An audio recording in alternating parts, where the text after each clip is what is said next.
बिस्मिल्लाहिर्रहमानिर्रहीम। रब्बिश्रह ली सदरी व यस्सिर ली अमरी वहलुल उक़दतम मिन लिसानी यफ़क़हू क़ौली या मुक़ल्लिबल क़ुलूबि सब्बित क़ल्बी अला दीनिक। अस्सलामु अलैकुम व रहमतुल्लाहि व बरकातुहू। मेरे प्यारे बच्चों, उम्मीद करता हूँ आप तमाम लोग खैरियत से होंगे। ये वीडियो बनाने का मकसद जो हमने अभी बैलेंस शीट जिसकी हम प्रैक्टिस कर रहे थे, जो कि नहीं हो सकी और कोविड की वजह से लॉकडाउन हो गया है, तो मैंने कहा उसकी प्रैक्टिस जो है वो मैं आपको करवा देता हूँ इस तरह कि मैं यहाँ बैलेंस शीट बनाता हूँ और इसको देखकर आप लोग मज़ीद बैलेंस शीट मज़ीद बनाइएगा। और अगर उसमें खुदा ना खास्ता आपको कोई कन्फ्यूजन हो और आपके पास वो बैलेंस शीट टैली ना हो रही हो, तो आप ज़रूर मुझसे डिस्कस कीजिएगा। अच्छा, एक इंपॉर्टेंट बात ये प्यारे बच्चों कि हम आपको ऑलरेडी बैलेंस शीट का कॉन्सेप्ट बता चुके हैं और बैलेंस शीट एक बनवा भी चुके हैं। और अल्हम्दुलिल्लाह वो बैलेंस शीट टैली भी हुई थी। टैली यानी उसके एसेट्स और इक्विटीज दोनों बराबर आए थे।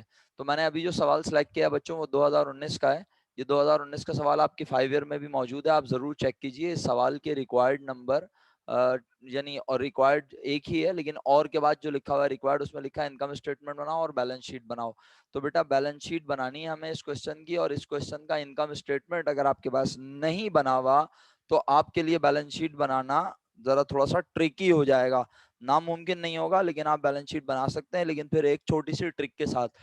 वो ट्रिक हम इंशाल्लाह हम आपसे बाद में डिस्कस करेंगे, लेकिन फिलहाल सबसे पहले हम आपको बता रहे हैं कि अगर हमने इस क्वेश्चन का इनकम स्टेटमेंट बनाया हुआ है, अच्छा अगर बनाया हुआ है तो आइए वो भी साथ साथ देखते हैं।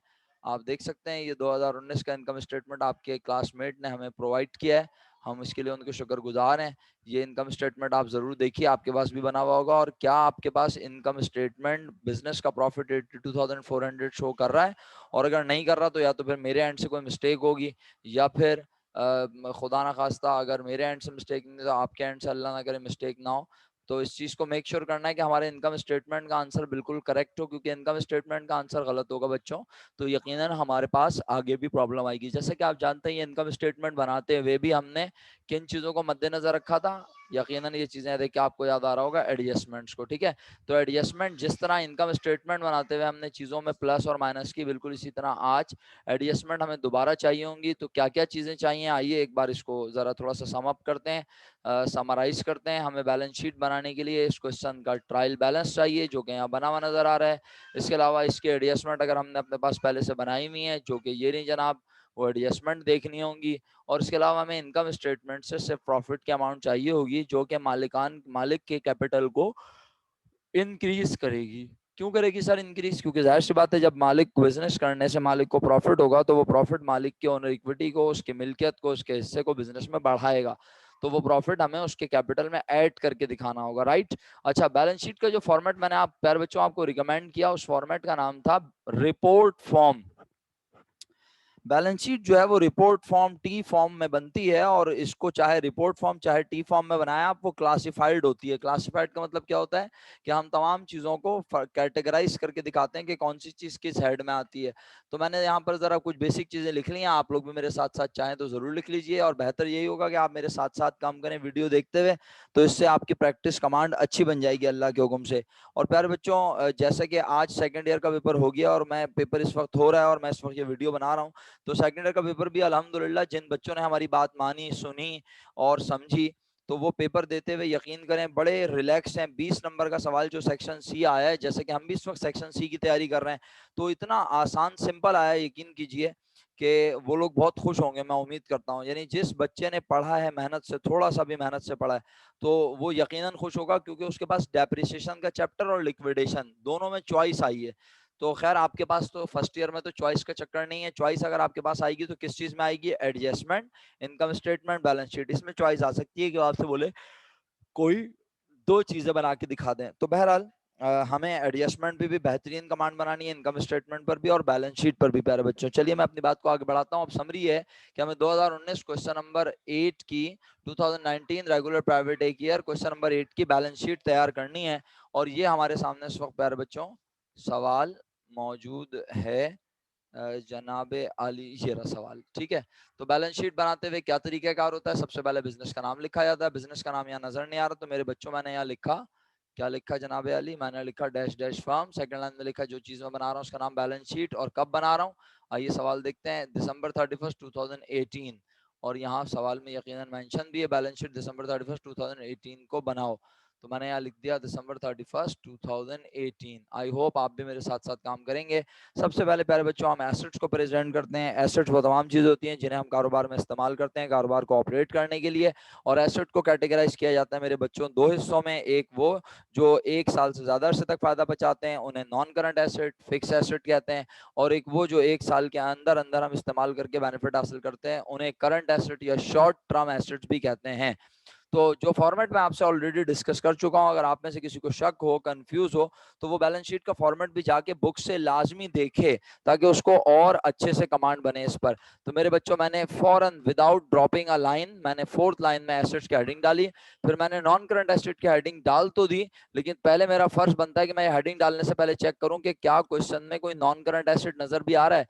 मेरे बच्चों एसेट हमेशा कहाँ होते हैं, यकीनन आप जवाब दे रहे हैं, एसेट हमेशा डेबिट में होते हैं। तो मैं आज इस ट्रायल बैलेंस में जब मुझे ये नजर आ रहा है कि कुछ चीजें डेबिट और कुछ चीजें क्रेडिट हैं, तो मैं डेबिट के लिहाज से चीजों को जाके देखता हूं। तो मुझे डेबिट में नजर आता है जनाब अली पहला फर्नीचर, दूसरा मशीनरी। अब अगर इसको लाइफ के लिहाज से लिखा जाए कि कौन सी चीज लॉन्ग लास्टिंग है, कौन सी चीज ज्यादा अरसे तक चलेगी, तो मेरे हिसाब से हमें पहले लिखना चाहिए नॉन करंट एसेट में मशीनरी। प्यारे बच्चों तो जरा देखिएगा प्रेजेंटेशन, देखिएगा हम किस तरह से दे रहे हैं। हमने मशीनरी लिखा, मशीनरी के अमाउंट है प्यारे बच्चों हमारे पास 1,00,000 रुपीस। ये लिखने के बाद हमने कहा जनाबे अली हमें इसमें से लेस करना है। अगर हमें सवाल में क्या नजर आ जाए, कॉन्ट्रा एसेट नाम है अलाउंस फॉर डेप्रिसिएशन। सही कुछ याद आया, अल्लाह करे याद आ गया हो। अलाउंस फॉर डेप्रिसिएशन, अच्छा जी, अलाउंस फॉर डेप्रिसिएशन को लेस करना है प्यारे बच्चों। लेकिन बात यह है कि अलाउंस फॉर डेप्रिसिएशन को लेस तो करना है, लेकिन अलाउंस फॉर डेप्रिसिएशन क्या ट्रायल बैलेंस में पहले से मौजूद है? अगर आपके दिमाग में ये सवाल आ रहा है सर हमें कैसे पता चलेगा, भाई अगर यहाँ मौजूद होगा तो हमेशा अलाउंस फॉर डेप्रिसिएशन के नाम के आगे मशीनरी या अलाउंस फॉर डेप्रिसिएशन मशीनरी कुछ ना कुछ ऐसा लिखा दिया होगा। और जब कुछ यहाँ ना हो तो फिर हम कहाँ जाके ढूंढेंगे? यकीनन आपका जवाब होगा एडजस्टमेंट में। तो मुझे तो आज पहले ही ट्रायल बैलेंस में अलाउंस फॉर डेप्रिसिएशन एम लिखा नजर आ गया। इट मींस ये लाजमी मशीनरी का है 10,000 रुपीज। और अलाउंस फॉर डेप्रिसिएशन के नेचर है प्यारे बच्चों कॉन्ट्रा एसेट, एसेट डेबिट में होते हैं तो कॉन्ट्रा एसेट हमेशा क्रेडिट में होता है। तो आपको ये क्रेडिट में 10,000 नजर आ रहे हैं। अगर आपने जज्बात में आके जल्दी से अलाउंस फॉर डेप्रिसिएशन मशीनरी, जज्बात में आके मैंने अर्ज किया, जल्दी से लिख दिया 10,000 रुपए माइनस कर दिया, तो यकीन कीजिए आपने गलती कर दी। क्यों? क्योंकि हो सकता है कि अलाउंस फॉर डेप्रिसिएशन मशीनरी आपको एडजस्टमेंट में भी नजर आए। तो आइए एडजस्टमेंट पे चलते हैं। अल्हम्दुलिल्लाह एडजस्टमेंट भी आपने अपने रजिस्टर्स में बनाई हुई है। चेक करें क्या अलाउंस फॉर डेप्रिसिएशन मशीनरी किसी एडजस्टमेंट में नजर आया? जी हाँ बिल्कुल आया। Adjustment number 5 depreciation expense debit, allowance for depreciation machinery credit. इसका मतलब है अलाउंस फॉर डेप्रिसिएशन यहाँ क्रेडिट में 1,000 रुपए और नजर आ रहा है, और ट्रायल बैलेंस में अलाउंस फॉर डेप्रिसिएशन मशीनरी 10,000 पहले से है। ये भी क्रेडिट मेरे बच्चों और एडजस्टमेंट वाला भी क्रेडिट, दोनों क्रेडिट क्या होने चाहिए? यकीनन आपका जवाब है प्लस। तो मेरे बच्चों मैंने यहाँ पर लिखा कुछ इस तरह से, allowance for depreciation machinery 10,000 plus 1,000 bracket close. और जरा आपको समझाने के लिए इसको थोड़ा सा बड़ा कर देते हैं। और ये अमाउंट हो गई जनाब अली 11,000 रुपीज। जैसे मैंने 11,000 लेस किए मेरे पास ये मशीनरी की बुक वैल्यू आ गई, मौजूदा कीमत आ गई कि मशीनरी इस वक्त इतने रुपए की बनती है। अच्छा अब आप सोच रहे होंगे सर आपने ये दो लाइनें क्यों ब्लैंक छोड़ी हैं? तो क्योंकि हमें एक और नॉन करंट एसेट नजर आ रहा था। अगर आपको याद हो मशीनरी से पहले फर्नीचर। और कोई बच्चा अगर ये सोच रहा है सर आपने पहले फर्नीचर क्यों नहीं लिखा, तो मैंने आप सबको ये समझाया बताया कि भाई अगर आप फर्नीचर भी लिख देंगे तो उम्मीद यही है कि पेपर चेकर आपके मार्क्स डिडक्ट नहीं करेगा। लेकिन बेस्ट काम अगर करना है, जबरदस्त काम अगर करना है, तो आप पहले वो चीजें लिखें जो लॉन्ग लास्टिंग हैं, जो देर तक चलती रहेंगी। तो हमने सबसे पहले मशीनरी लिखा। मशीनरी 20 साल 25 साल 30 साल 50 साल डिपेंड करता है प्लांट मशीनरी पर कि वो आमतौर पर लंबे अरसे तक चलता है, जबकि फर्नीचर की लाइफ आमतौर पर 5 6 7 8 10 साल होती है। तो मेरे बच्चों अब मैंने यहाँ लिखा फर्नीचर। चलिए जल्दी से चेक करते हैं। फर्नीचर लिखने के बाद, फर्नीचर लिखने के बाद मेरे बच्चों फर्नीचर की अमाउंट हमें आज क्वेश्चन में नजर आ रही है 65,000। मैं ये 65,000 यहाँ लिख रहा हूँ। जो बच्चे मेरा लेक्चर ध्यान से नहीं सुनेंगे देखेंगे नहीं वो हैरान और परेशान होते रहेंगे कि ये 1 लाख में से 11,000 माइनस होकर 65 कौन से जादू से बचा है, जबकि ये कोई बचा बचा नहीं है। बचा हुआ तो ये लिखा हुआ, तो सर ये फिर क्या है? ये है फर्नीचर की हिस्टोरिकल कॉस्ट, ओरिजिनल कीमत। ठीक है, अब इसमें से लेस करना है क्या मेरे बच्चों? अगर फर्नीचर पर क्या हुआ है, यकीनन आप बड़े समझदार हैं, अलाउंस फॉर डेप्रिसिएशन फर्नीचर अगर हुआ है तो अलाउंस फॉर डेप्रिसिएशन फर्नीचर देखने चलते हैं। पहले उसूलन कहाँ देखना चाहिए, अपने पास ट्रायल बैलेंस में। ट्रायल बैलेंस में आया अलाउंस फॉर डेप्रिसिएशन, एक बार नजर आया और वो अलाउंस फॉर डेप्रिसिएशन का क्या लिखा है, एम फॉर मशीनरी। इसका मतलब है फर्नीचर पर अलाउंस फॉर डेप्रिसिएशन क्वेश्चन में नजर नहीं आ रहा। अगर नहीं आ रहा तो इसका मतलब है बस मैं जज्बाती होके जाके मशीनरी की वैल्यू जो फाइनल आ रही है वो लिख दूं, फर्नीचर की वैल्यू जो आ रही है वो लिख दूं। तो नहीं जनाब, क्योंकि अलाउंस फॉर डेप्रिसिएशन अगर यहाँ नहीं है फर्नीचर का तो हो सकता है एडजस्टमेंट में हो। एडजस्टमेंट आइए आपको दिखाते हैं ताकि आपको याद आए, देखें तो आप पहचाने। Depreciation expense debit allowance for depreciation furniture credit amount है 2000 रुपीज। इसका मतलब है डेप्रिसिएशन की वजह से अलाउंस फॉर डेप्रिसिएशन क्रेडिट हुआ है 2000 रुपए से। तो अलाउंस फॉर डेप्रिसिएशन पहले से नहीं था ट्रायल बैलेंस में और 2000 रुपए क्रेडिट हुआ, तो मुझे वो 2000 रुपए यहाँ लिखकर माइनस करके दिखाने चाहिए। तो मुझे आज ब्रैकेट खोलने की इसलिए जरूरत नहीं है कि मुझे अलाउंस फॉर डेप्रिसिएशन बस एडजस्टमेंट में नजर आया, सवाल में मुझे पहले से नजर नहीं आया। तो हमने प्यारे बच्चों इसे कर दिया, हमने इसे कर दिया माइनस, और अब हमारे पास यह आ गया फर्नीचर का बुक वैल्यू, फर्नीचर का मौजूदा बैलेंस के फर्नीचर हमारे पास इतने रुपए का मौजूद है। कब, दिसंबर 31 2018 को, राइट। अच्छा, अब यकीनन आप ये सवाल करने का हक महफूज रखते हैं कि सर अब आपने ये दोनों को ऐड क्यों किया हुआ है। तो क्योंकि मेरे बच्चों आप गौर करो सवाल पर, आपको एक भी अब नॉन करंट एसेट नजर नहीं आ रहा, तो मैंने दोनों नॉन करंट एसेट को प्लस कर दिया। दोनों को प्लस करके आंसर आया 89,000। इसका नाम है total non current asset. Sir क्यों, क्योंकि अभी करंट एसेट बाकी है और अभी हमें उन्हें लिखना है। तो चलिए करंट एसेट की हेडिंग डाली, आप शॉर्ट टर्म एसेट भी लिख सकते हैं, करंट एसेट भी लिख सकते हैं। करंट एसेट में सबसे पहले हम लिखेंगे क्या चीज जो बहुत अरसे तक रहती है, हम चाहें भी सेल भी लगा दें तो फौरन नहीं बिकती, सिवाय इसके कि हम फ्री में लोगों को देना शुरू कर दें तो फौरन खत्म हो जाए। और वो क्या है, यकीनन वो है मर्चेंडाइज। तो मेरे बच्चों हम यहाँ सबसे पहले मर्चेंडाइज लिखेंगे। आइए सवाल देखते हैं, क्या सवाल में मर्चेंडाइज का कोई जिक्र है। तो आप कहेंगे सर यहाँ मर्चेंडाइज थी लेकिन वो बिगिनिंग, और हमें चाहिए मर्चेंडाइज इन्वेंट्री एंडिंग। सही है।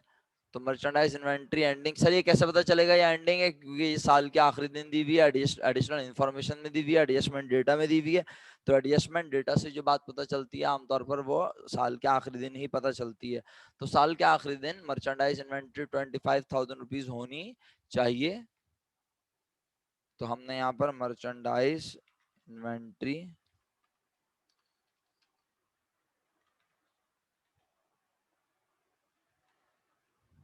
Merchandise inventory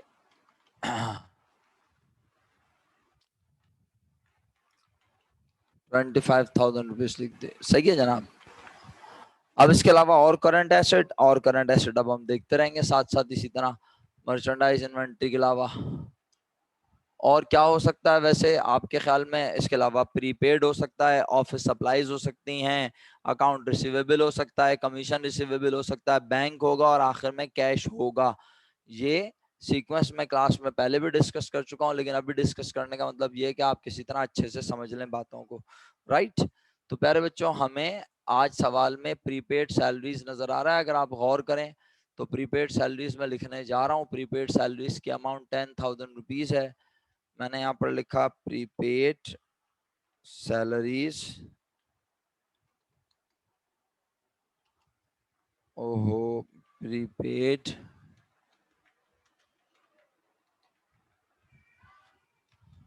prepaid salaries. और प्रीपेड सैलरीज के आगे मुझे पता नहीं क्यों लगता है कि मुझे ब्रैकेट बनानी पड़ेगी, ऐसा लग रहा है। जी हाँ, बिल्कुल सही लग रहा है मुझे, क्योंकि प्रीपेड सैलरीज जब मैं लिखने जाता हूँ बच्चों तो प्रीपेड सैलरीज 10,000 रुपीज यहाँ है। और जब हम एडजस्टमेंट पे जाएंगे तो अब आप मुझे बताएंगे एडजस्टमेंट में हमें प्रीपेड सैलरीज कहीं नजर आया। तो आइए ये एडजस्टमेंट है बच्चों आपके सामने, प्रीपेड सैलरीज ढूंढें, अगर नजर आ गया तो बताइए। प्रीपेड सैलरीज आप सब लोगों को क्रेडिट साइड पे 6,000 रुपीज नजर आ रहा है। इसका मतलब है ये जो ट्रायल बैलेंस में प्रीपेड सैलरी है ये हमारा एसेट है, एसेट हमेशा डेबिट में होता है। और यहाँ प्रीपेड सैलरी को क्रेडिट किया गया है 6,000 से, इसका मतलब है वो डेबिट और ये क्रेडिट। तो हम क्या करेंगे बच्चों, यकीनन आपका जवाब है सर माइनस करेंगे, तो माइनस 6,000 कर दिया। हमारे पास प्रीपेड ₹4000 रह गया। नहीं समझ आया तो ज़रूर मुझे मैसेज करके पूछिएगा, मैं ज़रूर आपको रिप्लाई करूँगा इंशाल्लाह। पूरी कोशिश होगी आपको अच्छे से अच्छे तरीके से समझाऊँ। इसके अलावा मुझे प्रीपेड और कोई क्वेश्चन में नज़र नहीं आ रहा। मुझे office supplies, shop supplies, any type of supplies भी नज़र नहीं आ रही। अब मैंने कहा ठीक है जी, हम रिसीवेबल की जानिब चलते हैं। रिसीवेबल पे जाता हूँ तो मुझे सवाल में अकाउंट, तो मेरे बच्चों मैं यहाँ पे लिखता हूँ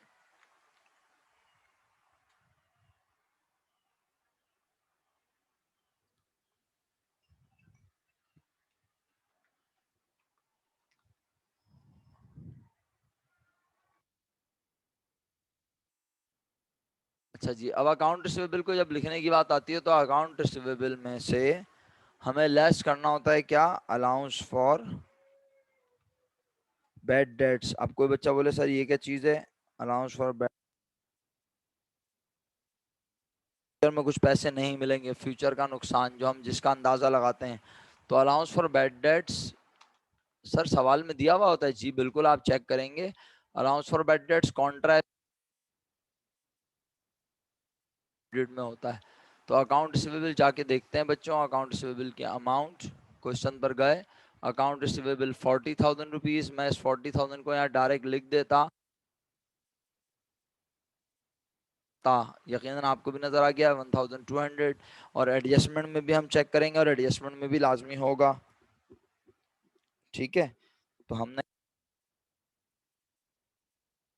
₹100 और ₹1200, और अकाउंट रिसीवेबल की वैल्यू कितनी थी बच्चों, अकाउंट रिसीवेबल की वैल्यू ₹40,000 लिखूं और इसमें से लेस करूं अलाउंस फॉर बैड डेट, जैसे क्रेडिट में है और एडजस्टमेंट में हमने मजीद क्रेडिट किया, कितना क्रेडिट किया, 1200 प्लस 800, 1200 प्लस 800, सही है सर। 800 क्रेडिट क्यों हुआ भाई, बनती हैं। तो एडजस्टमेंट में आप ये चीज़ पढ़ चुके हैं ऑलरेडी कि अलाउंस फॉर बैड डेट्स हमें यहाँ ट्रायल में नज़र आ रहा है और अलाउंस फॉर बैड डेट्स हमें यहाँ भी क्रेडिट में 800 नज़र आ रहा है। तो इसका मतलब अलाउंस फॉर बैड डेट्स ये मैं ₹1200 लिख कर लेस कर देता हूँ। गलत लिखा है क्योंकि ₹1200 अलाउंस फॉर बैड डेट्स के तो वो हैं जो पहले से क्वेश्चन के ट्रायल बैलेंस में गिवन है। और कितने रुपए आया है, अलाउंस फॉर बैड डेट्स ₹800 आया है, ये भी क्रेडिट में है। तो सही है, तो इसका मतलब है मैं दोनों को प्लस कर लूं तो ये बन गया ₹2000। ये उम्मीद करता हूँ ये बात समझ आई होगी कि अलाउंस फॉर बैड डेट्स भी पहले से क्रेडिट में 800 और allowance for bad debts credit में है पहले से, ठीक है। तो दोनों क्रेडिट आपस में प्लस हुए और ये ₹2000 वैल्यू लिख दी 38,000, सही है बच्चों। अच्छा जी,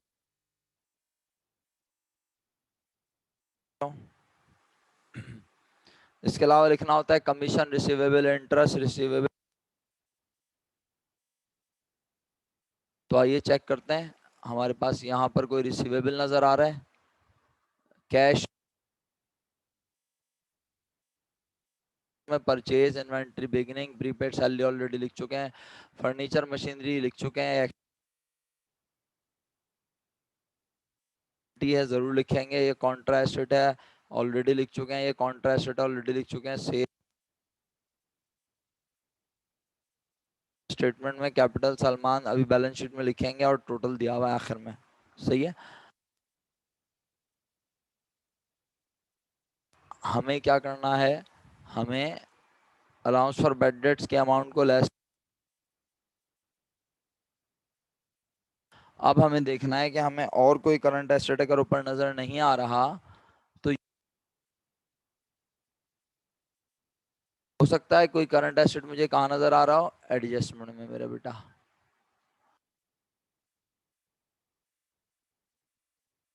एसेट है, लेकिन आपका जवाब होगा ये हम ऑलरेडी लिख चुके हैं।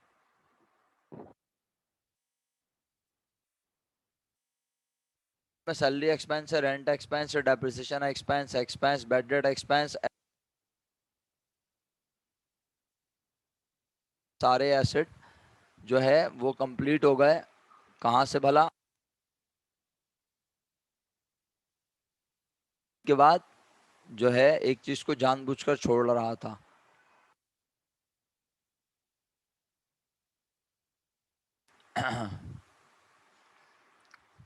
कैश, ठीक है। अमाउंट 1 लाख रुपीज है। ये हम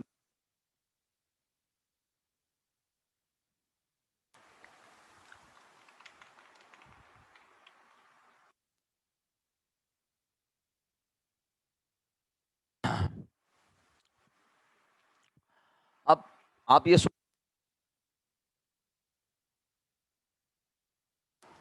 तो इसमें कोई मुश्किल बात नहीं है मेरे बच्चों।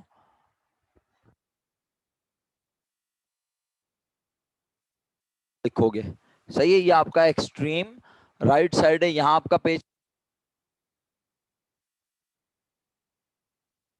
ओके जी। तो टोटल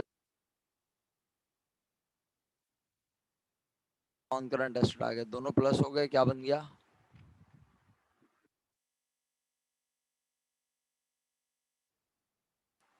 अब अगर कोई कंफ्यूजन है तो पूछ ले मुझे।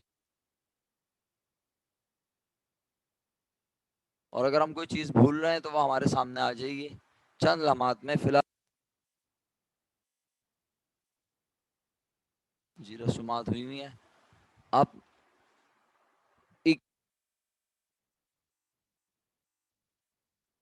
इक्विटी दो तरह की होती है, इंटरनल इक्विटी मालिक का हिस्सा, एक्सटर्नल इक्विटी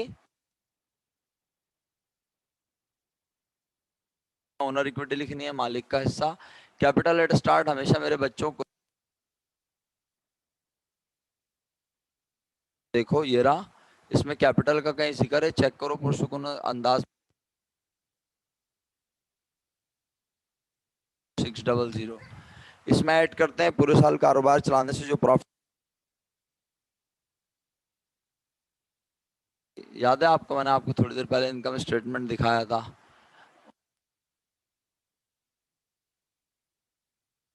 100 रुपीज का प्रॉफिट हुआ, तो इसका मतलब है मैं 82,400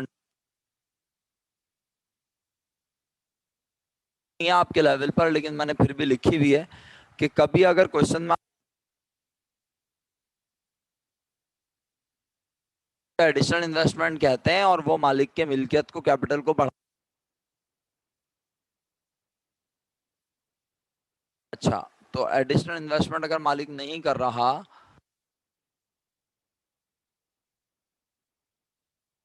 से, तो मालिक ने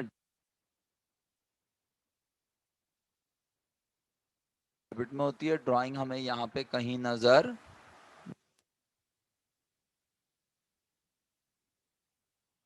नहीं आई, ठीक है। इसके अलावा हमें एडजस्टमेंट में भी ड्राइंग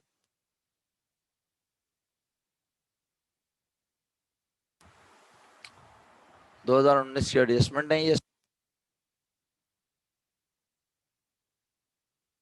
19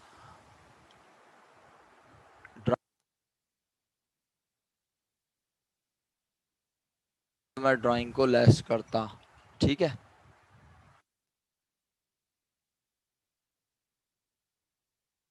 कर दिया। और ये कैपिटल एट एंड गड़बड़ घोटाला हो गया ऐसा लग रहा है। टोटल ऐड में अभी सही कर देते हैं, ये लीजिए।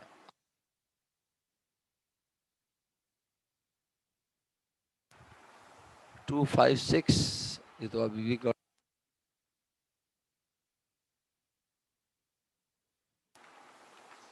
प्रॉफिट है।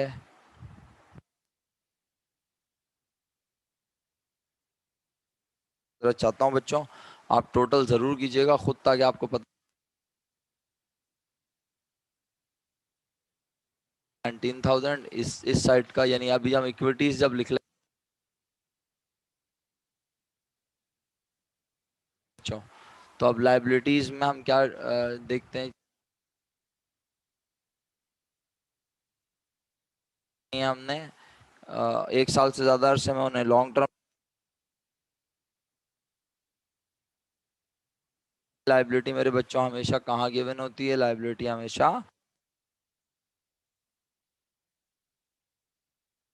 Cell purchase discount capital. Salman liability सिर्फ एक नजर आई नाम 2000, तो मेरे बच्चों मैंने यहाँ लिख दिया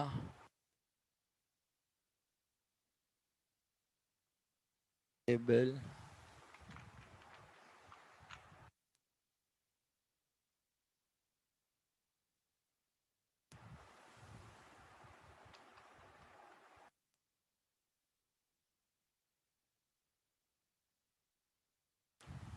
अकाउंट पे बिल 42,000 लाइबिलिटी है। सर कैसे पता चलेगा और कोई लाइबिलिटी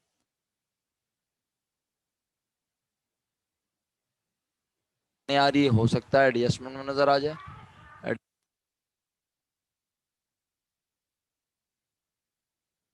रिरेंट पे बिल नजर आ गई, इसका मतलब है हमारे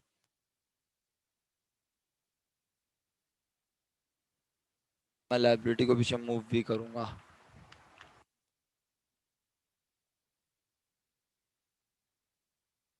ये बिल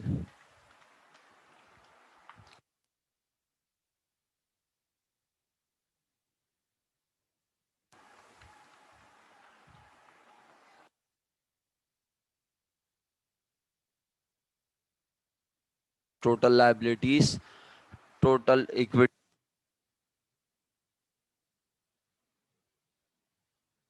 इक्विटीज बना 3,19,000 दोनों साइडों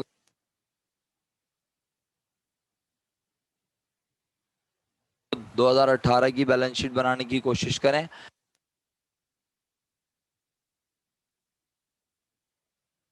जल्द शेयर करता हूं ताकि इसको देख के आप 2018 और 17 की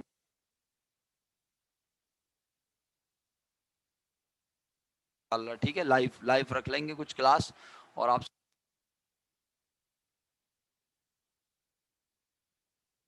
कोशिश करें। फिलहाल यही लेक्चर को ख़त्म करते हैं, मैं आपसे वीडियो